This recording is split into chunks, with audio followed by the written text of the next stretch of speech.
Hello guys, Andrew here. Welcome back to Drew Tutorial. And in this video, I'm going to show you how to set up your Payoneer account as a payout method on your Airbnb account. Simply click the three lines on the upper right and go to your account settings. Then from here, click on payments on the left hand side.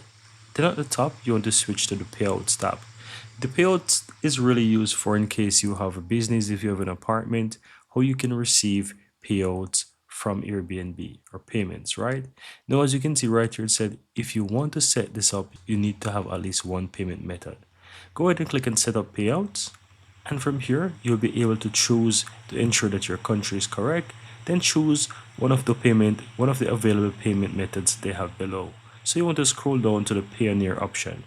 Click on that. Once you select Payoneer and click on continue, this should redirect you to the Payoneer official website so that you can go ahead and connect to your Payoneer account and link them to your Airbnb account. But that's really it, guys.